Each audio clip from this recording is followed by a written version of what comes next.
আওয়ামী লীগ ক্ষমতায় আসার পর বাংলাদেশকে অস্ত্র চোরাচালানের আন্তর্জাতিক রুট হিসেবে ব্যবহার বন্ধ হয়েছে বলে জানিয়েছেন প্রধানমন্ত্রী শেখ হাসিনা। রাজধানীর গুলিস্তানে 10 তলা বঙ্গবাজার পাইকারি মার্কেট সহ 4টি প্রকল্পের ভিত্তিপ্রস্তর স্থাপন অনুষ্ঠানে একথা বলেন তিনি। এ সময় ঢাকায় কোনো বস্তি থাকবে না, দিনমজুররাও ফ্ল্যাটে থাকবে বলে উল্লেখ করেন সরকার প্রধান। আপেল মাহমুদের রিপোর্ট।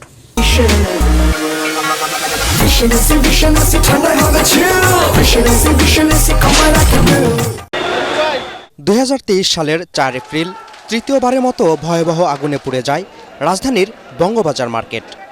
ক্ষতিগ্রস্ত 2961 জন ব্যবসায়ীকে পুনর্বাসনে 10 তলা মার্কেট নির্মাণের উদ্যোগ নেয় সরকার। এরই ধারাবাহিকতায় ঢাকা দক্ষিণ সিটি কর্পোরেশনের আওতায় বঙ্গবাজার পাইকারি নগর বিপণী বিতানের ভিত্তিপ্রস্তর স্থাপন করলেন প্রধানমন্ত্রী শেখ হাসিনা। প্রধানমন্ত্রী বলেন, ক্ষতিগ্রস্ত ব্যবসায়ীদের বেঁচে থাকার অবলম্বন হবে এ মার্কেট। রাজধানী ঢাকাকে ঘিরে সরকারের পরিকল্পনা তুলে ধরে বিদ্যুৎ পানি ব্যবহারে সবাইকে সাশ্রয়ী হওয়ার পরামর্শ দেন তিনি। শুধু বড় লোকরা ফ্ল্যাটে থাকবে সেটা তো হতে পারে না। আবার ওই রিক্সাওয়ালা থেকে শুরু করে দিনমজুরও ফ্ল্যাটে থাকবে। আস্তে আস্তে আমরা ঢাকায় কোনো বস্তি, ওই কাঁচা বস্তি, অস্বাস্থ্যকর অসুস্থ পরিবেশ থাকবে না, সুন্দর পরিবেশে সবাই বসবাস করবে, সেইভাবে করে দেব। সেই পদক্ষেপও আমরা নিয়েছি। 2 সিটি কর্পোরেশনের ব্যবস্থাপনায় আধুনিক পদ্ধতিতে পশু কুরবানি করতে সরকারের পরিকল্পনার কথাও জানান প্রধানমন্ত্রী। একটা পশু যখন জবাই হয়, তার রক্ত, চামড়া, হাড়, এমনকি বর্জ্যগুলিও কিন্তু কাজে লাগে, সেগুলো কিন্তু রিসাইকেল করা যায়। এই যেখানে সেখানে এগুলি না করা, সে বিষয়ে সবাইকে অবশ্যই নজর রাখতে হবে।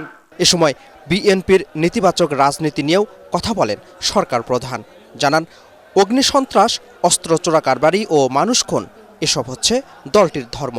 ওই তারেক জিয়া তো অস্ত্র চোরা কারবারি মামলায় সাজাপ্রাপ্ত আসামি, ওখানে বসে এখন নানাভাবে ওই অগ্নিসন্ত্রাস দিয়ে মানুষ মারা, মানুষ খুন করা, আগুন দিয়ে মানুষকে পোড়ানো, এইসব কাজ করে বেড়ায়। আওয়ামী লীগ সরকার এসে এই বাংলাদেশকে এই অস্ত্র চোরা কারবারির যে রুট, সেটা আমরা বন্ধ করেছি। ভারতে উলফা থেকে শুরু করে যেখানে যেখানে যারা অস্ত্র সাপ্লাই দিত, সেগুলো আমরা বন্ধ করেছি। তাদেরও যাতে শান্তি আসে, তাদের ওই 7 সিস্টার, সেই ব্যবস্থাটি কিন্তু আওয়ামী লীগ করেছে।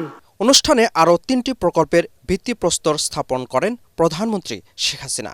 প্রকল্পগুলোর মধ্যে রয়েছে পোস্তগোলা ব্রিজ থেকে রায়ের বাজার স্লুইস গেট পর্যন্ত বীর মুক্তিযোদ্ধা ফজলুল হক মনি সরণি, ধানমন্ডি লেকে নজরুল সরোবর এবং শাহবাগে শিশুদের বিনোদনে হোসেন শহীদ সোহরাওয়ার্দী শিশু উদ্যান আধুনিকীকরণ। আপেল মাহমুদ, এটিএন বাংলা, ঢাকা।